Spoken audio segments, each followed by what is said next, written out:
Hey there YouTube, Doc's Motorcycle Service. Rawr, rawr, rawr, rawr, rawr. Welcome back to the garage.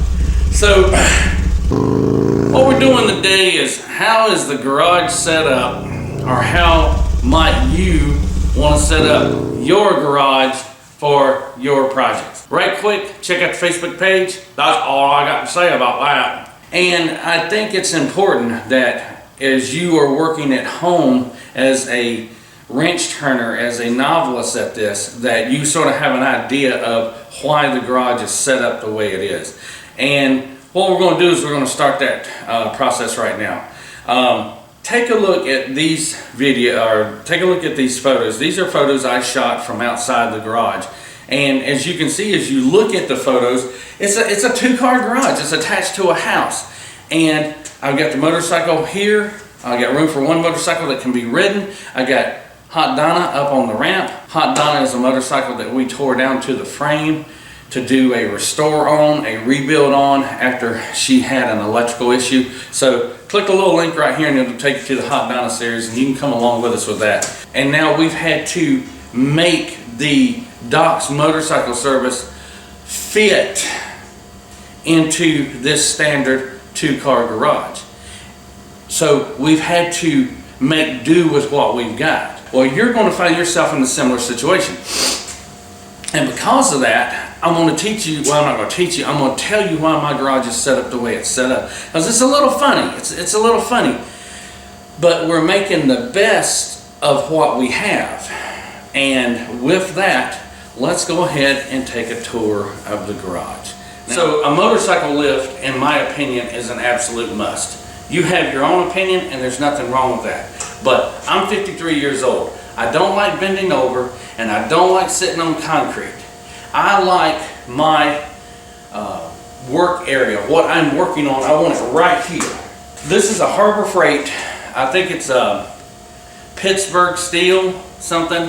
I'll put a link up right here. I did a review on it. In a nutshell, the lift will go all the way to the ground. It has its highest setting, which is right here where it's at. And I'm about 5'11", so you can see that this thing is getting it up there.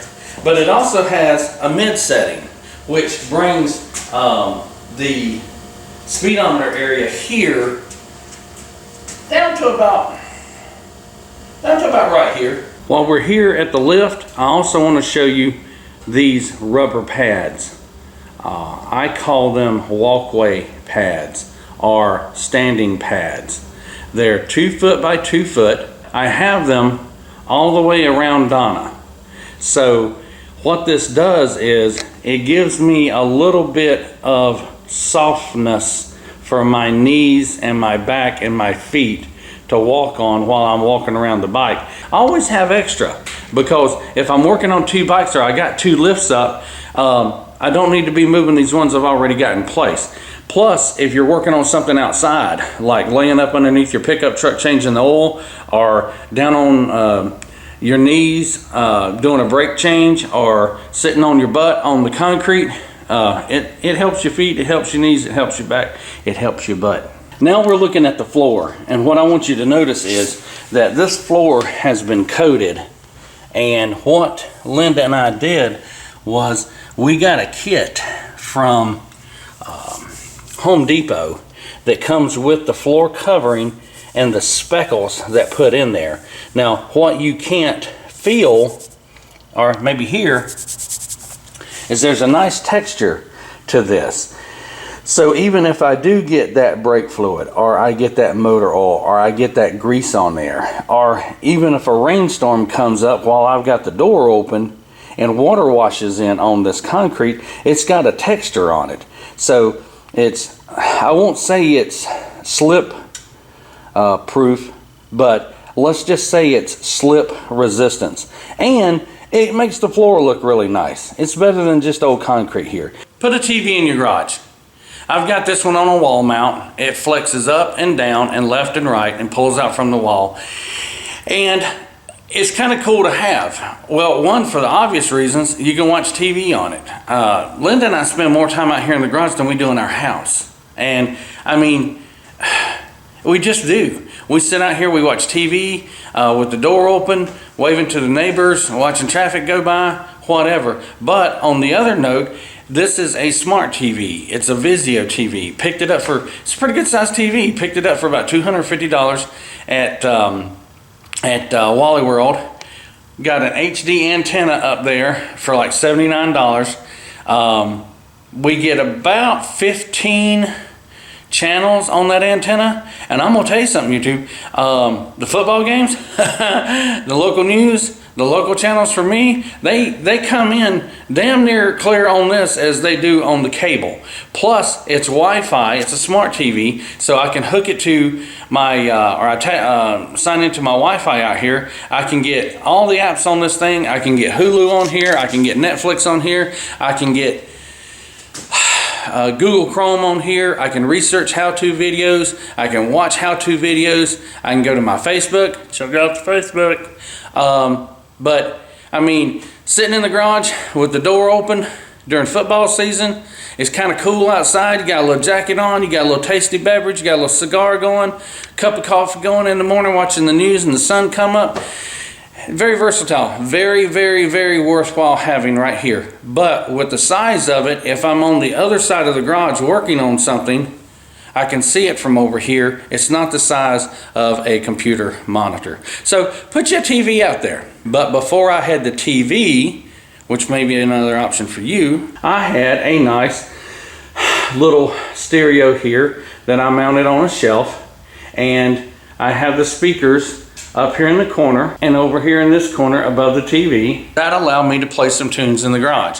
So I can pick up, I got an extra antenna, an external antenna on that, because the metal in the house and the garage door and the garage door mounting brackets kind of mess with the reception a little bit. So I spent $20 and got an external antenna. Get you something in your garage and think about where you want it put at, and you know, make it a good time out there. Your breaker box is in your home.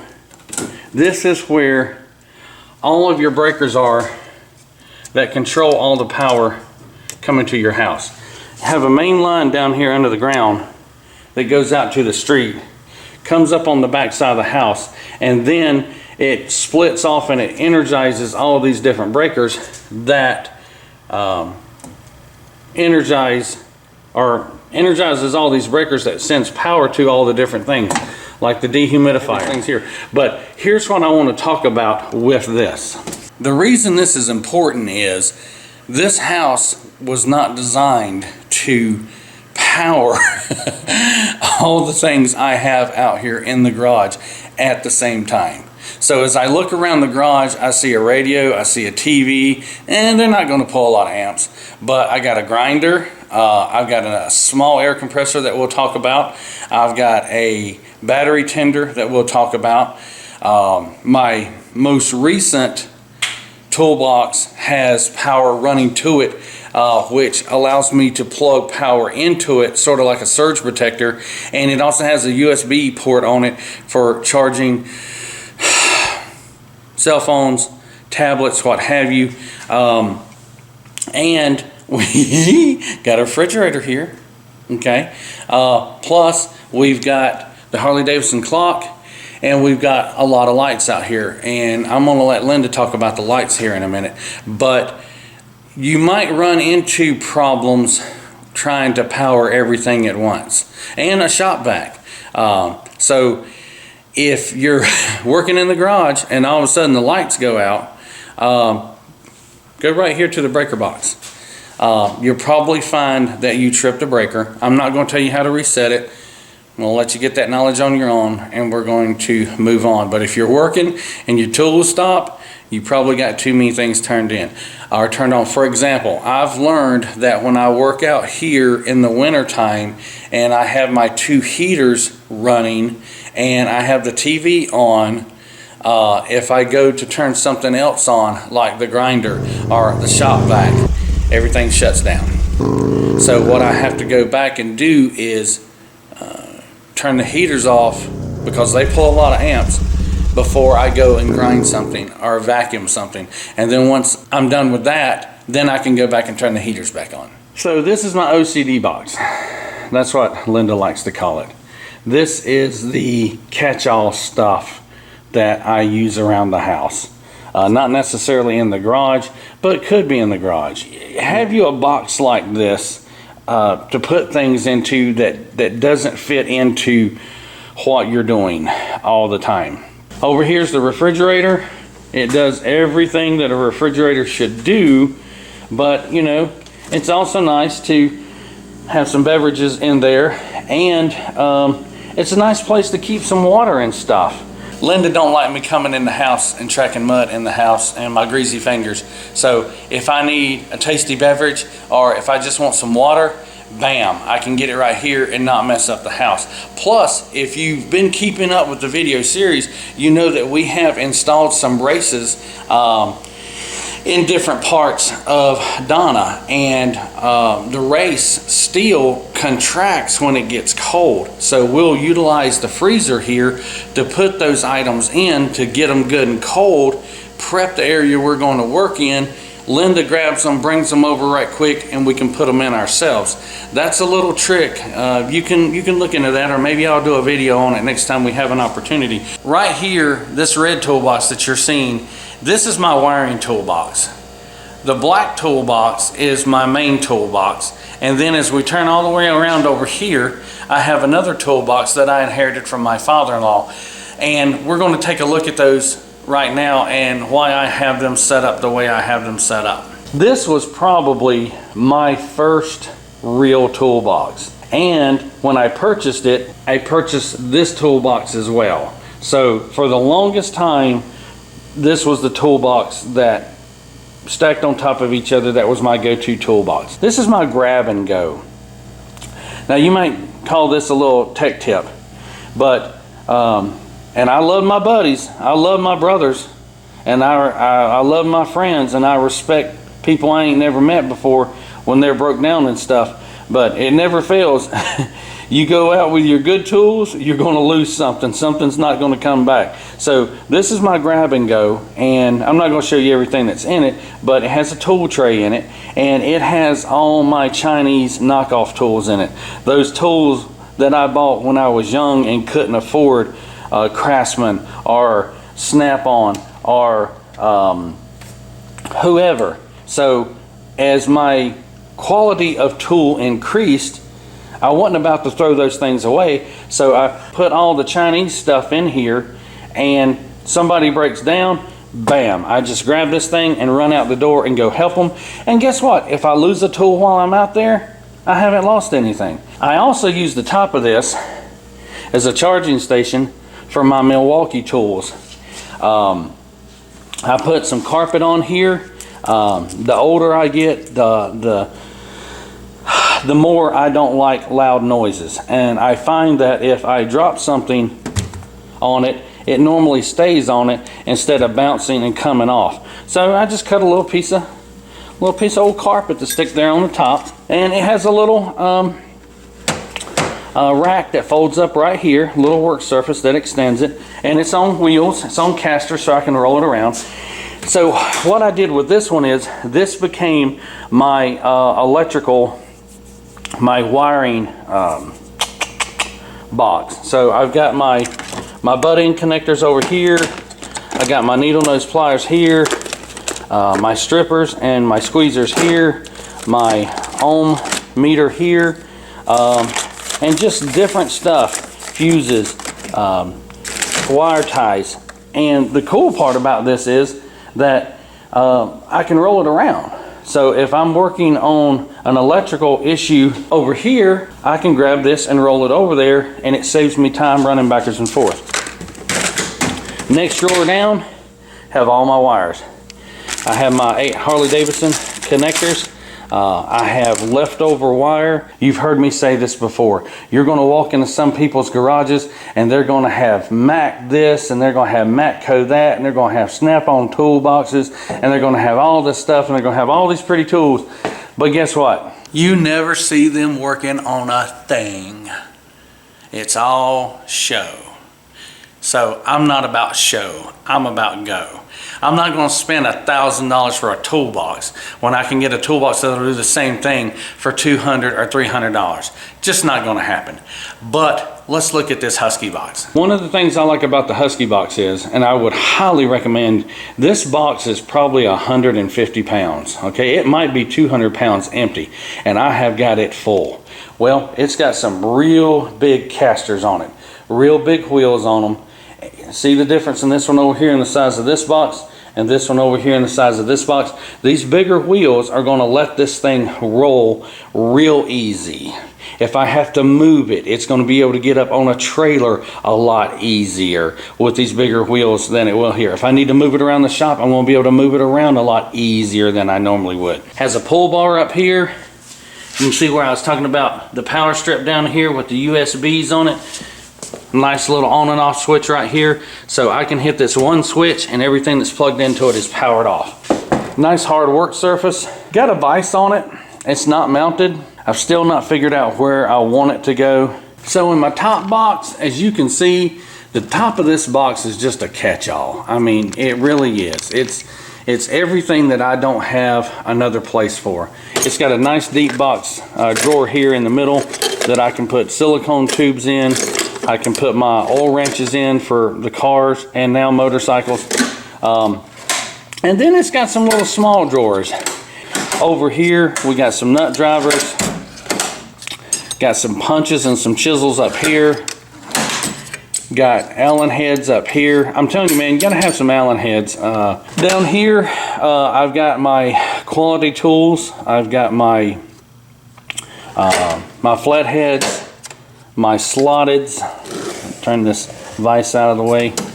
I've got my slotteds or Phillip heads down here, and then down here, these are my my wrenches, my channel locks, my standard wrenches, my pipe wrench, my adjustable wrenches. Over here, I got the home to my pick. If you've been following along, you know I love my pick. This is my bolt can.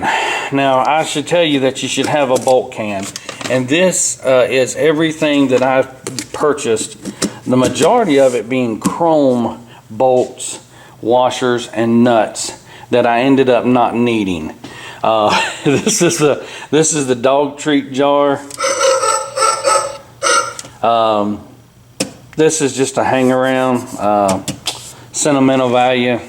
Maybe I'll tell you the story about that one day. Although this is not very clean right now, you should have a clean workspace, a dedicated workspace, a space where you're going to be working on fine things like carburetors and stuff like that. The one thing that I did want to show you here, back in the day, you could buy this little rubber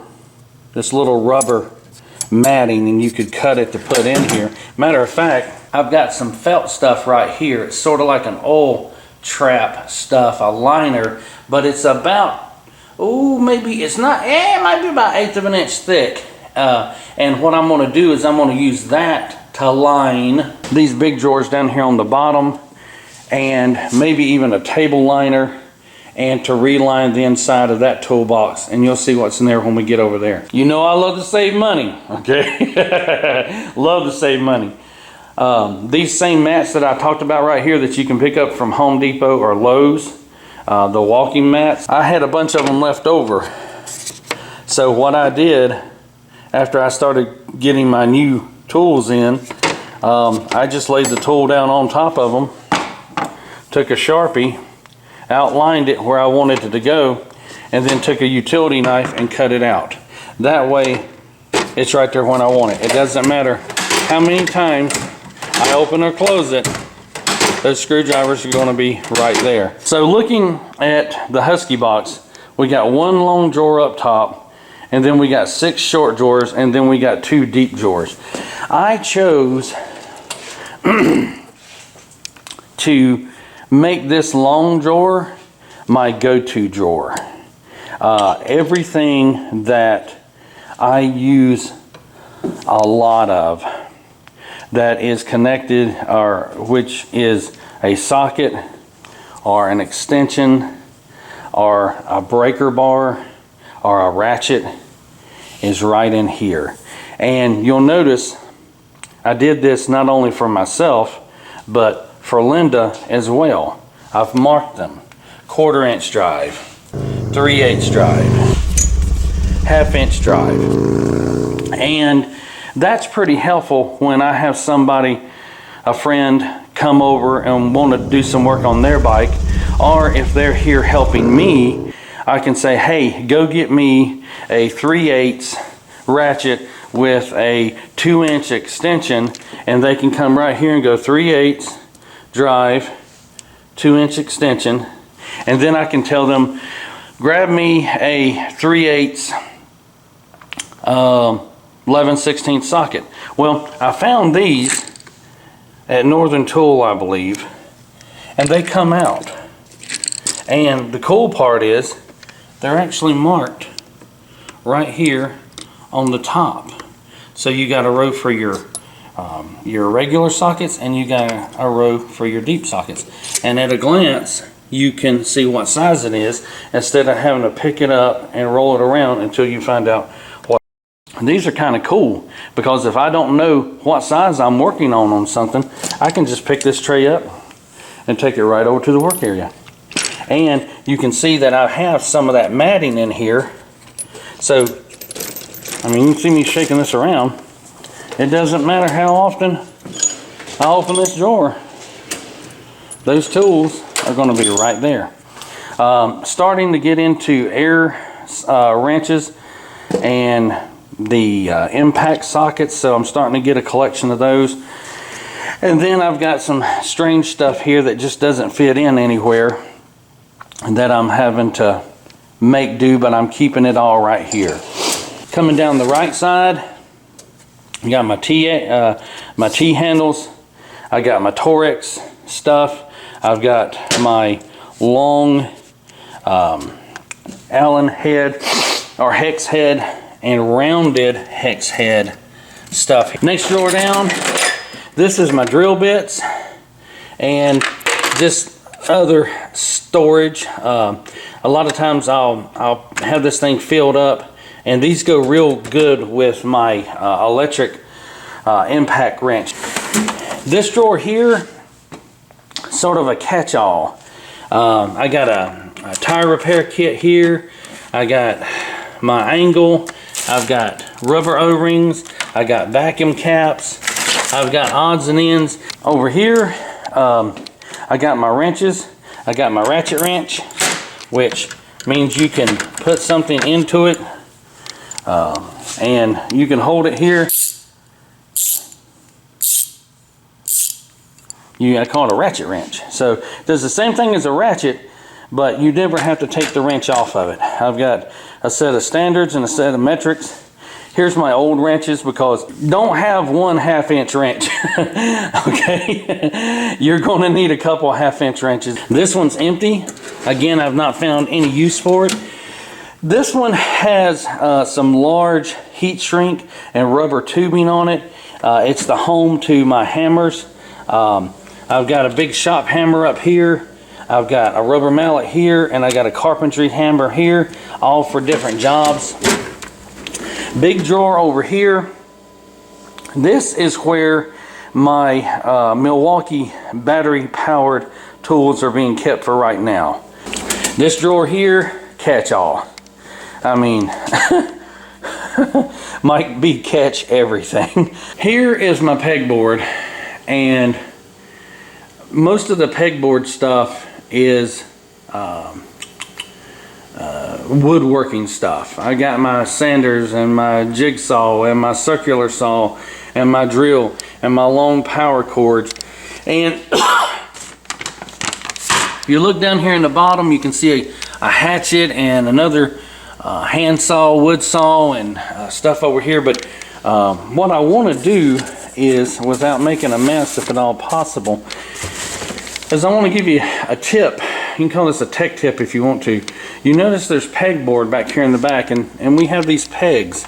And what these pegs do is they're looped on top, so you can stick them in and then bring them down. And it has another hook on the bottom here that keeps it straight there. Well, here's a little problem. If you just tack, you see how this is shaking. If you just tack this pegboard onto the wall, like right here, your holes are going to be blocked. It won't go in to hook. So what I've done is, if you look through these holes here, but these down here are open, I took a 2-inch wide, 1/2-inch strip, and I made a frame that runs all the way down the edges of the frame, comes back over here, and comes back over to the top. And what that does is it allows this pegboard to set off the wall about a 1/2 inch, so these hooks will go in. Again, they won't go in right there, but they will right there. And then your hook is where it needs to be at. And the nice thing about this, YouTube, is this pegboard is cheap. I mean, you wanna impress your boys when you bring them over for a cold beverage or whatever. You can get this pegboard for about nothing. You can buy a pack of miscellaneous size pegs and then play with it. Like, I've got a long 6-inch single hook here that I have these cords hanging on. But if you look up here at the bottom, I have these 6-inch reinforced pegs and a 6-inch peg over here that's holding my leaf blower. I'm using the same reinforced pegs here for the heavy stuff, but I've got 2 4-inch pegs right here that the jigsaw hangs on. So what you do is you basically lay this pegboard out on the floor, lay your tools on it, sort of mark where you want them at, and then put your frame on the wall, and then attach your pegboard to it, put your slots in it, and make sure they're where they're supposed to be. And if it works for you, works for you. If you don't, you play with it a little bit. But I'm talking about, look at everything that's on that pegboard, and look how much surface space, and this is surface space, that's saving me by utilizing the wall space. Let's go upstairs, and you're going to see all the stuff up there that I have that I don't use on a daily basis. Let's talk about access to stuff, okay? So as you can see in the background there, that's my tools. I need access to them. I gotta have them. It's things I use every day, 2, 3, 4, 5, 6, 7 times a day, okay? Easily accessible, they're down there. Up here is your making best use of your wall space. This is things that you use, but you don't need access to them every day, all right? So think about that when you're setting up your garage. You want what you're going to use every day level with you, easy to get to, and yeah, easy to get to, within reach. You don't have to climb a ladder to get them, okay? So as you're planning your garage, as you're setting up your garage, and realize that the first time you set your garage up, you're always going to be making adjustments to it, okay? So while I'm thinking about that, let's talk about something else. So if you look over here, right there is a power outlet, okay? I come around here, down here is a power outlet, and all the way back over here is a power outlet right there. But guess what? That one's not mounted. That cord has a 3-plug outlet adapter plugged into it. So it'll run the antenna and the TV and allow me to plug in something over there like a Dremel that you've probably seen me use in other videos. But then that cord is run down by the base all the way over here and plugs in back here. Actually, that plug comes around and goes into the toolbox, so when I flip that little switch, it kills it. So that's what I was telling you before. When you're working in your garage, unless you're going to spend buku money putting outlets everywhere or around the wall, you've got to keep your power stuff near your outlets. So, and we may talk about this further, but over here you'll notice I got my grinder, I got my battery tender, I got my radio, and I got my yard lights all plugged into that. So you got to make use of what you have, or use a drop cord and run it around to where it'll plug in. So here's my first folding table. And I got another folding table right here. Well, this isn't a well, it's a folding table, but it doesn't fold in half. This one folds in half. That one over there folds in half. What I want you to see is how you can put stuff under it. So I've got towels down here. I've got an extra air tank there. I've got the buffer back there, the shop vac right here, additional storage in there that goes all the way back there. I've got my bandsaw up here. My bandsaw is sitting right there simply because it won't fit under there and I have nowhere else to put it. So again, you're making the best use of what you have. Now, if you're following along with the series, everything that you see here and everything that's over here and most of the stuff that's under here is all things that are going on Donna. And I want to take a moment to talk about that. You got to have your dedicated workspace. Now, there's a table over there, so in theory, I could be working on 2 different bikes at one time. I would want to use that table for everything that's being done to this bike here. But this is the primary bike, and this is the primary storage area for that bike. Everything that you see on here is either going back on the bike or came off of the bike. And the cool part about a rigid table whose legs fold up underneath it, when I'm not using it, it's going to be 6 foot long, 3 foot wide, and 2 inches thick, and then I can lean that thing against the wall. I could push it in between the water heater and the refrigerator where the ladder is now. I could lean it up against the wall there where the chairs are. This table, once the legs are folded up under it and it's broken in half, it's going to take up 3 foot by 3 foot by 4 inches, and it could stand right up against the wall when I'm not using it. Now, I don't have all these all the time because I don't need them up all the time. I've had 4 motorcycles in this garage before, but it's nice to have the flexibility that when you're not using a table, you can fold it up and put it out of the way. Whereas a workbench, even when you're not using it, it's taking up space. Shelves. You never have enough shelves in your work area.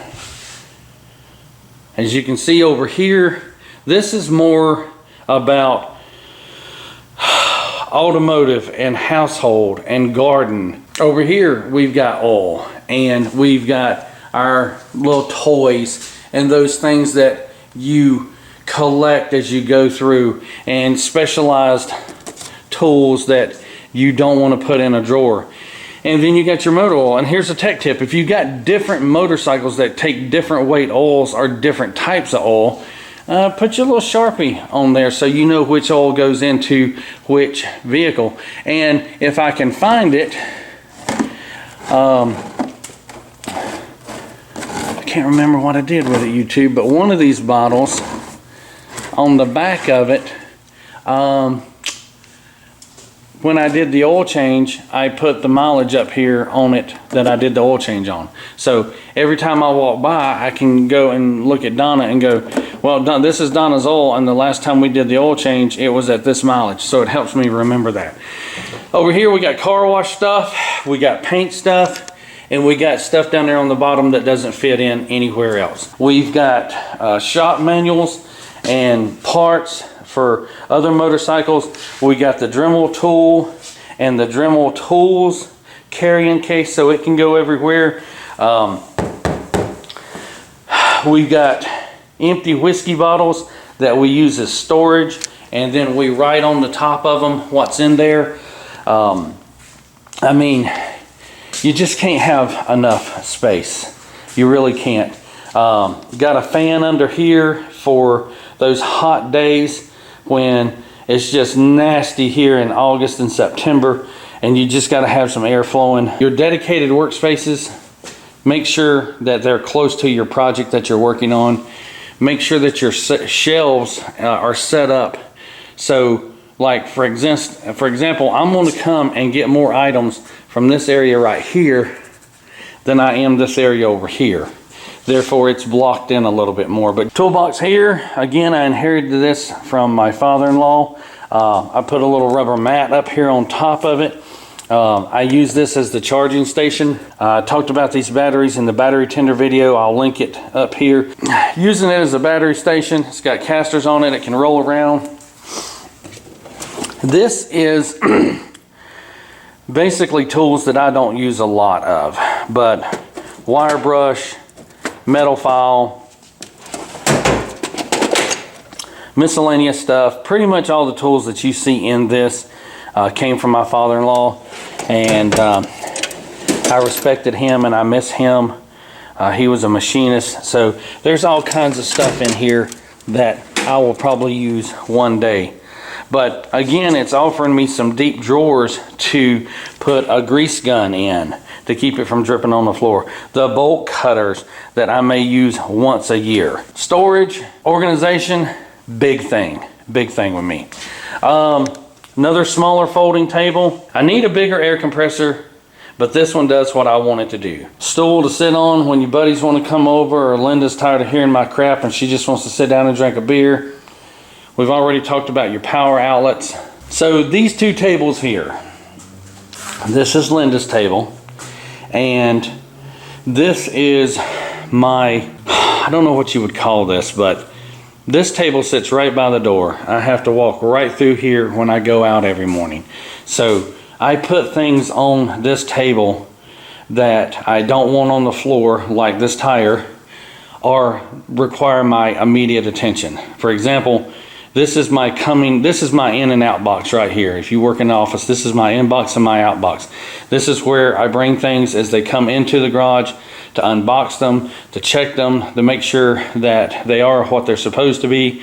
And if I have to send something out, like if I sell something or I get something and I've got to return it, this is my little action area for my inbox and outbox. This tells me this box here, regardless of what's in it, needs immediate action, okay? We've talked about this before. These little 6 foot wide, 6 foot long, 3 foot wide carpets that I have on the lift and on the table.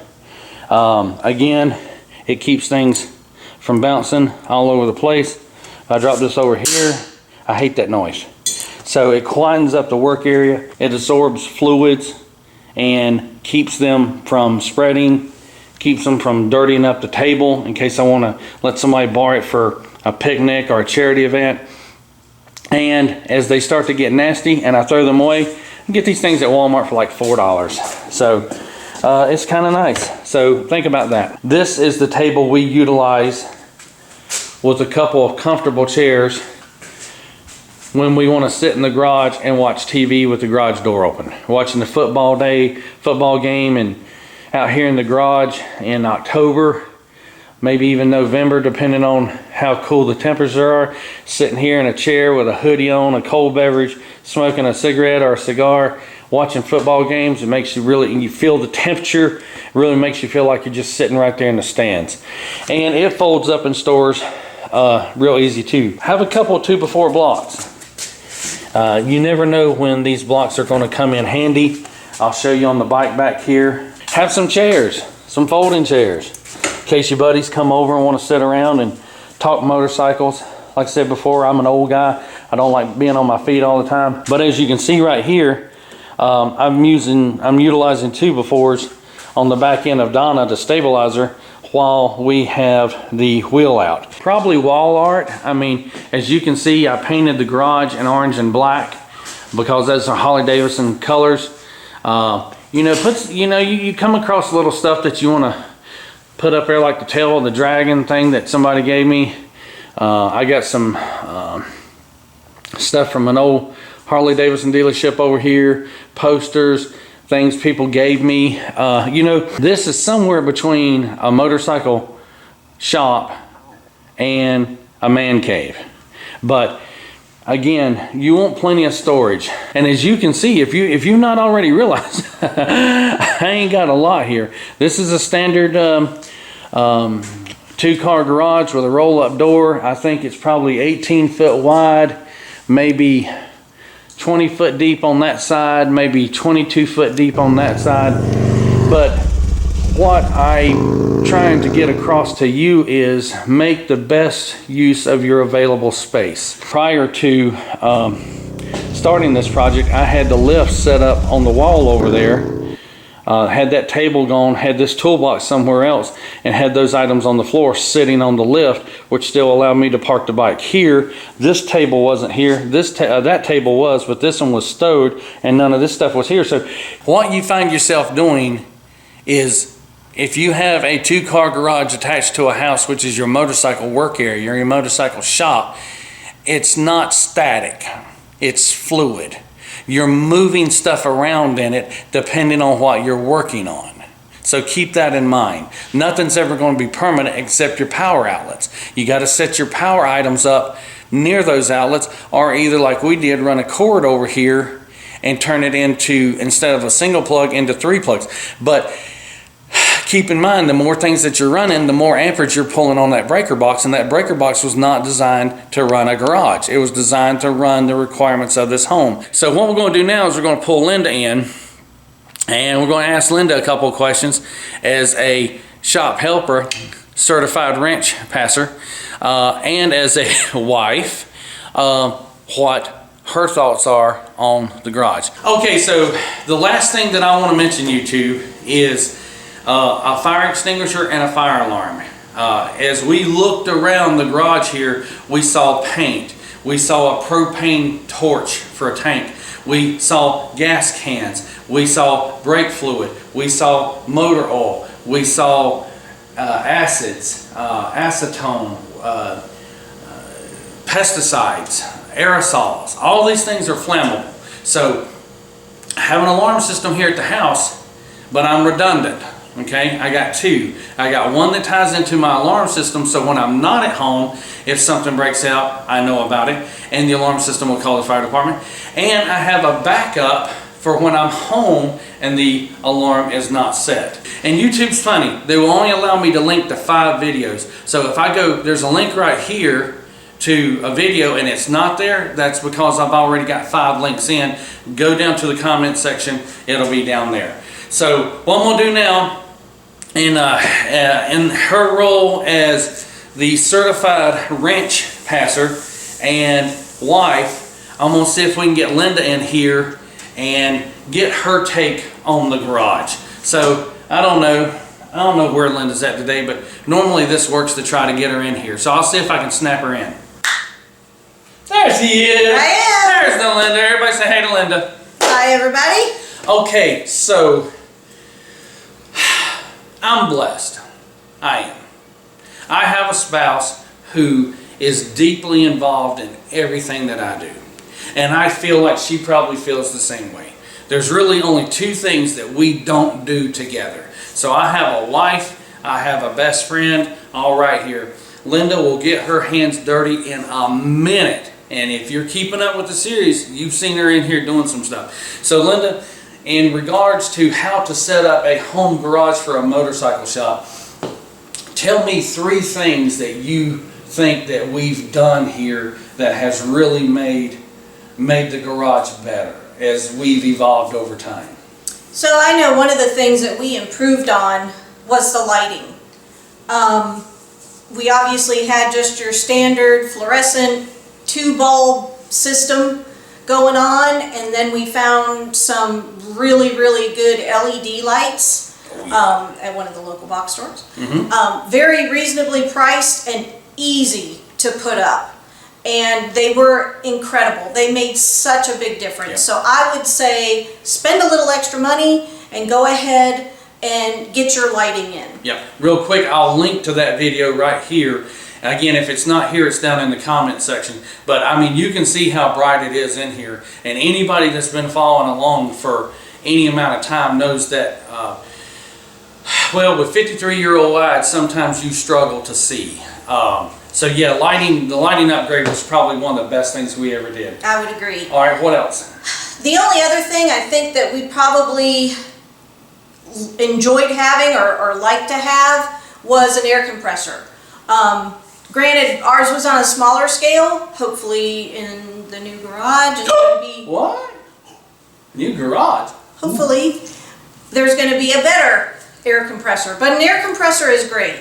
Not only does it function as your tool to go ahead and blow up tires, whether they're inside the garage, make sure you've got enough hose that it can take it outside the garage. You can do vehicles.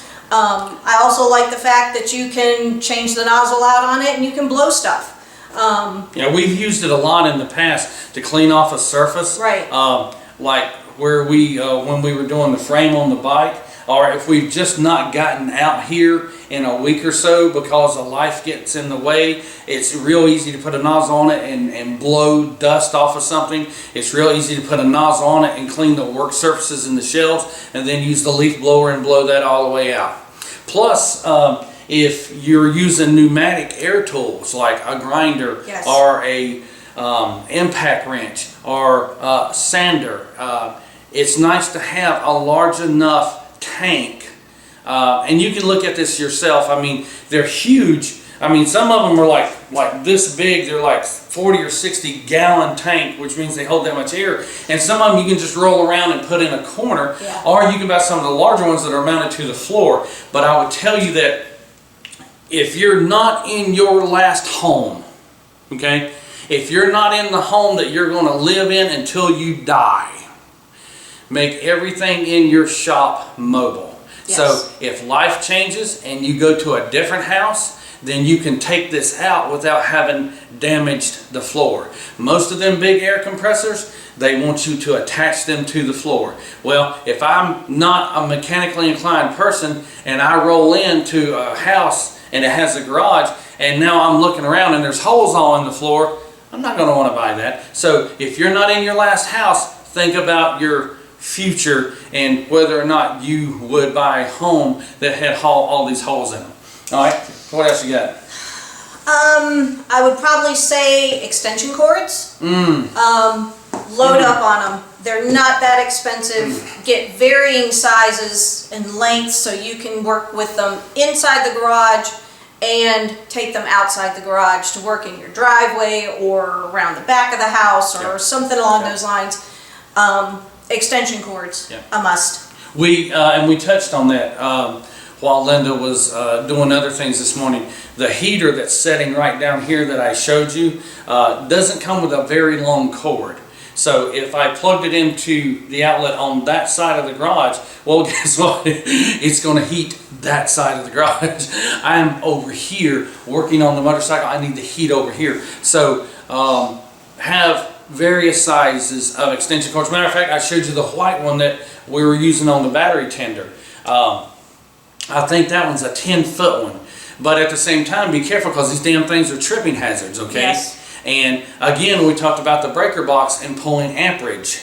I will tell you for a fact that white cord, if it runs 10 minutes on this heater down here, that cord's going to be hot to the touch. So make sure it's laying on concrete. Don't drape it over anything, all right? And when, this is just me, and I think Linda will agree, but even when the power is off to that heater, I unplug it.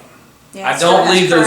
Yeah, it's still me. A little something going to. I'm not going to risk it. I've worked hard. We've worked hard for the nice things that we have. I don't want to lose them to fire. So as a tech tip, if you're not using any electrical tool, especially a heater, unplug it. Now, with that said, I think I've covered everything. Okay. I talked about the how the shop is in a liquid state. It's not static. It's always changing.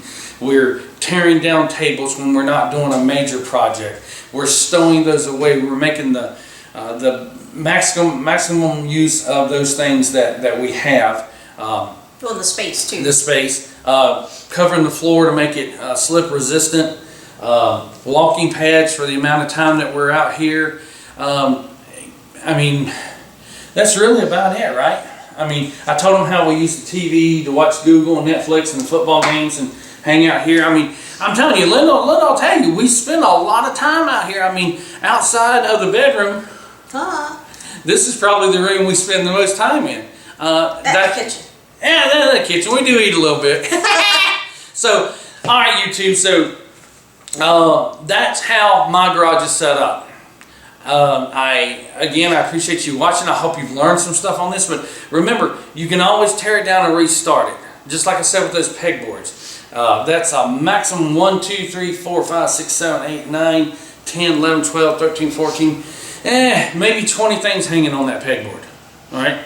That are not in a drawer, that are not on a horizontal surface, all right? That you can use that for other stuff. And 50-foot drop cords. I mean, you never know when you're gonna have to do something outside.